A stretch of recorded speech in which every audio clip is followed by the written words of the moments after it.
Hello friends, welcome to PVM e-learning YouTube channel. Friends, today we are going to learn a topic from 9th standard. It's 2.4. Please listen. This is a very simple poem. This poem has been written by an unknown poet. The title of the poem is indicative. Please listen. Here the speaker in this poem wants some other person to listen him patiently. Now you will have a question. Who is the speaker in this poem? Who is he talking to? And what must have happened before he says all this? विद्यार्थी मित्रांनो, आज आपण इयत्ता 9वीच्या पाठ्यपुस्तकातील 2.4 please लिसन ही कविता अभ्यासणार आहोत. या कवितेचे कवी कुणी अज्ञात व्यक्ती आहे. या कवितेचे शीर्षक हे सूचक आहे. प्लीज लिसन, कृपया ऐका. यातून सूचित केलं जातंय की या कवितेत बोलणारी व्यक्ती ही आपलं म्हणणं कोणीतरी शांतपणे ऐकून घ्यावं असं सांगत आहे, अशी विनंती करत आहे. मग ही बोलणारी व्यक्ती कोण आहे? ती कोणाशी बोलत आहे? आणि ती असं बोलण्यापूर्वी काय घडलं असेल बरं? The speaker of this poem is an adolescent person. An adolescent is a young person who is growing from a child into an adult. या कवितेत बोलणारी व्यक्ती ही एक कुमारवयीन मुलगा किंवा मुलगी आहे. He is talking to his parents or elderly people. ही व्यक्ती आपल्या पालकांशी, आई-वडिलांशी बोलत आहे. Perhaps this person wants to say something and he is not heard by his parents or elderly people. तिला आपल्या पालकांशी, आई-वडिलांशी काहीतरी बोलायचं आहे, परंतु ते त्यांचं म्हणणं ऐकत नाहीत. So this poem is an urge, a request of that young child, of an adolescent to be listened by his parents or elderly people. आणि म्हणून ही कविता एक विनंती आहे, ज्या ठिकाणी एक कुमारवयीन मुलगा मुलगी आपल्या आई वडिलांना, पालकांना विनंती करत आहे की आपण माझं म्हणणं शांतपणे ऐकून घ्यावं. This poem has been written in free verse. ही कविता मुक्त छंदात लिहिली गेली आहे. फ्री वर्स is a modern form of poetry. This poem is a dramatic monologue. आणि ही कविता ड्रामॅटिक मोनोलॉग म्हणजे एका व्यक्तीने आपलं स्वगत या ठिकाणी व्यक्त केले आहे. The speaker is speaking to some other person and expressing his feelings. Now I will read the poem. You will listen it carefully and read it in your mind. Please listen. When I ask you to listen to me and you start giving me advice, you have not done what I asked. When I ask you to listen to me and you begin to tell me why I shouldn't feel that way, you are trampling on my feelings. When I ask you to listen to me and you feel you have to do something to solve my problem, you have failed me, strange as that may seem. Listen, all I ask is you listen. Don't talk or do, just hear me. Advice is cheap, 20 cents will get. You both, dear Abby and Billy Graham, in the same newspaper. And I can do for myself. I'm not helpless, maybe discouraged, faltering, but not helpless. When you do something for me that I can and need to do for myself, You contribute to my fear and inadequacy. When you accept as a simple fact that I feel what I feel, no matter how irrational, then I can stop trying to convince you and get about this business of understanding what's behind this irrational feeling. And when that's clear, the answers are obvious and I don't need advice. Irrational feelings make sense when we understand what's behind them. Perhaps that's why prayer works. Sometimes for some people, because God is mute and He doesn't give advice or try to fix things. God just listens and lets you work it out for yourself. So please listen and just hear me. And if you want to talk, wait a minute for your turn and I will listen to you. Author unknown. Friends, let us try to understand the meaning of the poem line wise. विद्यार्थी मित्रांनो, प्रत्येक ओळीचा अर्थ समजून घेऊया. Please listen. कृपया ऐका. When I ask you to listen to me, you start giving me advice. You have not done what I ask. So the speaker in this poem, when he or she tries to speak to his parents start giving him or her advice. या कवितेतील बोलणारा मुलगा मुलगी जेव्हा आपल्या आईवडिलांशी पालकांशी बोलण्याचा प्रयत्न करतो तेव्हा त्याचे आईवडील त्याचं बोलणं ऐकण्याऐवजी त्याला सल्ले द्यायला सुरुवात करतात. You have not done what I ask. The child says that I haven't said you to give me advice. He just wants his parents to listen him patiently, silently. आणि हा मुलगा आपल्या आईवडिलांना पालकांना आपलं म्हणणं शांतपणे ऐकून घ्यावं अशी अपेक्षा करतो. Generally what happens when elderly people or parents talk to their children, then the child should listen to them silently.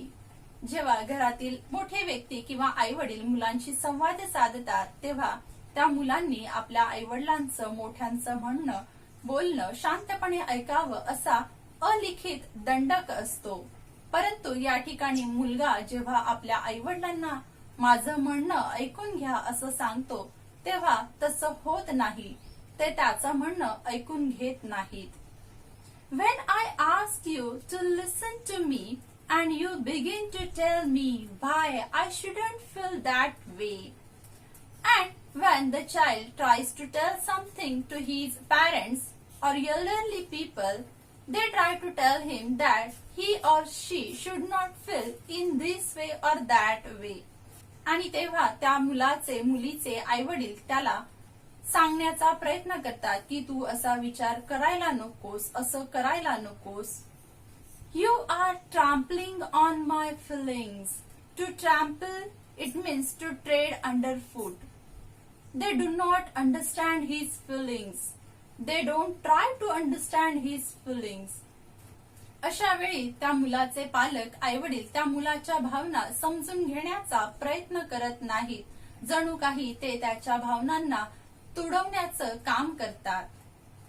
When I ask you to listen to me and you feel you have to do something to solve my problems. So when the child is in trouble, he has some problems and he tries to talk to his parents or elderly people. What do these elderly people or parents do? जेव्हा या मुलाला काही समस्या असेल आणि तो ती समस्या आपल्या आईवडिलांसोबत पालकांसोबत शेअर करू इच्छित असेल, त्यांना सांगू इच्छित असेल तर आईवडील काय करतात? They tries to give him solution to his problem. त्याच्या समस्येची उकल निराकरण करण्याचा ते सरळ सरळ प्रयत्न करतात. You have failed me. Strange as that may seem. So the child says that in this way they try to fail him.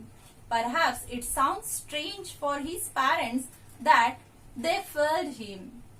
आणि अशा त्यांच्या वागण्यामुळं तो मुलगा अयशस्वी होतो. कदाचित हे ऐकायला अतार्किक किंवा विचित्र वाटेल, परंतु सत्य आहे असं तो म्हणतो.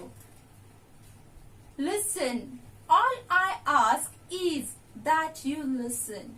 So, the humble request of this adolescent child is that he should be listened silently by his parents. आणि तो आपल्या पालकांना विनंती करतो की त्यांनी त्याचं म्हणणं शांतपणे फक्त ऐकून घ्यावं. Don't talk or do. Just hear me. तुम्ही बोलू नका किंवा माझ्यासाठी काही करू नका, परंतु माझं म्हणणं शांतपणे ऐका, अशी त्याची कळकळीची विनंती आहे. Advice is cheap. 20 cents will get you both dear Abby and Billy Graham in the same newspaper. So the child says further that advice is a very cheap thing. पुढं हा मुलगा म्हणतो की सल्ला ही अतिशय क्षुल्लक गोष्ट आहे, स्वस्त गोष्ट आहे. You can buy it for 20 cents. Cent is a currency. Cent हे एक चलन आहे. अतिशय कवडी किमतीत सल्ला उपलब्ध होतो. And he further gives the reference of the columns that we found in newspaper. Many times we see that in newspaper people raise the question, put the problems in front of the columnist and the columnist try to solve their problems. विद्यार्थी मित्रांनो, बऱ्याच वेळा वर्तमानपत्रातून आपण असे स्तंभ लेख बघतो की ज्या ठिकाणी वाचकांच्या समस्या त्या ठिकाणी मांडलेल्या असतात, त्यांचे प्रश्न मांडलेले असतात आणि कॉलमनिस्ट स्तंभ लेखक त्या समस्यांना उकल देण्याचा, निराकरण करण्याचा प्रयत्न करत असतात. So he says that advice is a very cheap thing. आणि म्हणून हा मुलगा म्हणतो की सल्ला ही अतिशय क्षुल्लक किंवा स्वस्त गोष्ट आहे. And I can do for myself. I'm not helpless, maybe discouraged and faltering, but not helpless. Here the speaker admits that sometimes he is unable to solve his problem instantly, but it does not mean that he is helpless. He can do many things on his own. He can face the problems. He is able to tackle the problem, but it may happen sometimes he feels discouraged, he has lack of confidence or faltering, or he is hesitant in his resolution, but it does not mean that he is helpless or he is not able to solve that problem. पुढे हा मुलगा म्हणतो की मी असे सल्ले सहजपणे मिळवू शकतो. मी असहाय्य नाही, परंतु कधी कधी मी थोडासा निराश किंवा एखादी गोष्ट करण्यासाठी टाळाटाळ करतो. याचा अर्थ असा नाही की मी ती गोष्ट करण्यासाठी सक्षम नाही. When you do something for me that I can and need to do for myself, the child, the speaker further says that if you do something for me and that work is easy to do for me and it should be done by me, you contribute to my fear and inadequacy. So, instead of letting me do myself, you contribute to my fear and inefficiency. Here the speaker wants that his parents should allow him to do the things on his own and they should not set the things beforehand. पालकांनी शक्य आहे आणि त्याने त्या केल्याच पाहिजे अशा गोष्टी त्याला करू द्याव्यात. असं न केल्यास त्यांच्या अशा वागण्यामुळे त्याच्या भीतीमध्ये किंवा इनएफिशियन्सी, इनअडिक्वसी, त्याच्या करण्यामध्ये कुठेतरी अकार्यक्षमता निर्माण होते किंवा त्याच्या भीतीमध्ये अजून भर पडते. But when you accept as a simple fact that I feel what I feel, so here the speaker says that if his parents or her parents accept this fact, what he or she feels, no matter how irrational. So the speaker says that what he feels may be irrational. Irrational means illogical or without any reason or any base. कुठला तरी अतार्किक किंवा गैरविचार त्याच्या मनात किंवा तिच्या मनात आलेला आहे आणि ही गोष्ट जर आई वडिलांनी पालकांनी समजून घेतली तर then I can stop trying to convince you. Then what will happen? He or she will try to stop convincing his parents or her parents. आणि मग तो किंवा ती आपल्या आई वडिलांना त्यांचं मन परिवर्तन करण्यासाठी किंवा त्याच्या भावना तिच्या भावना समजून देण्याचा प्रयत्न करणार नाही. And get about this business of understanding what's behind this irrational feeling. आणि मग त्यांनी जर ती गोष्ट स्वीकारली तर मग त्याला what is the reason behind this irrational feeling he doesn't have to make them it understand. आणि ही गोष्ट त्यांना समजावून देण्यासाठी त्याला वेळ वाया घालवावा लागणार नाही. And when that's clear, the answers are obvious. So why he or she feeling in a particular way? They understood him or her. Then what will happen? The answers will be clear to his or her doubts. आणि जेव्हा त्याचे पालक तिचे पालक त्याचं म्हणणं त्याचं वागणं त्याच्या भावनांमागचं कारण समजून घेतील तेव्हा त्यांच्या शंकांचं निरसन झालेलं असेल, उत्तर उघड असतील. And I don't need advice and the speaker will need no advice. आणि मग ह्या मुलाला मुलीला कुठल्याही प्रकारच्या सल्ल्याची आवश्यकता असणार नाही. Irrational feelings make sense when we understand what's behind them. आणि अशा या अतार्किक भावना त्यांचा काहीतरी अर्थ निघतो जेव्हा आपण त्यांच्या मागील कारण समजून घेण्याचा प्रयत्न करतो. Perhaps that's why prayer works sometimes for some people. And here the speaker tells us the importance of prayer. या ठिकाणी बोलणारी व्यक्ती मुलगा मुलगी प्रार्थनेचं महत्व आपल्याला सांगू इच्छितो किंवा इच्छिते. काही लोकांसाठी प्रार्थना का काम करतात कदाचित because God is mute. And here the speaker says that God is mute, God is silent. Friends, when we are in trouble, we have to face problem and we don't have any solution. We pray to God for relieving the problem to rescue ourselves from that problem.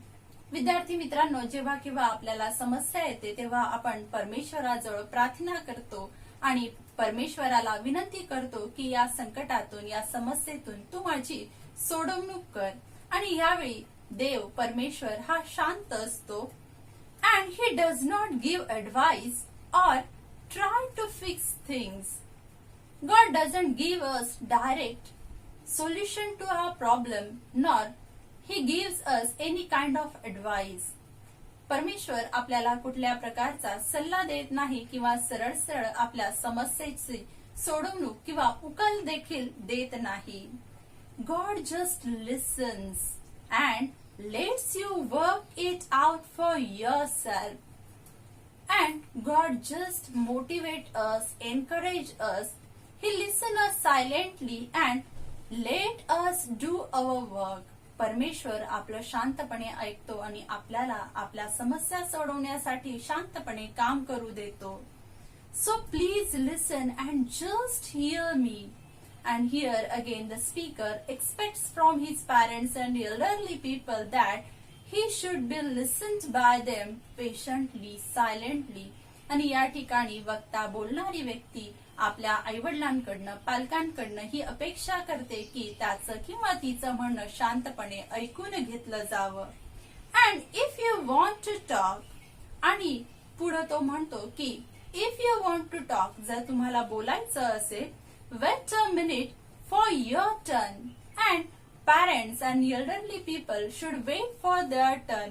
जेव्हा त्यांची बोलण्याची योग्य वेळ येईल तोपर्यंत त्यांनी शांत बसावं आणि ज्यावेळी त्यांची बोलण्याची योग्य वेळ आलेली असेल तेव्हा त्यांनी नक्कीच बोलावं. and I will listen to you. And that time the speaker is ready to listen to his parents and elderly people. आणि अशा वेळी हा मुलगा मुलगी आपल्या आई वडिलांचं मोठ्यांचं म्हणणं ऐकण्यासाठी तयार आहे. So friends, you will read the poem, try to understand it and do the activities given below the poem. Take care of yourself. Bye.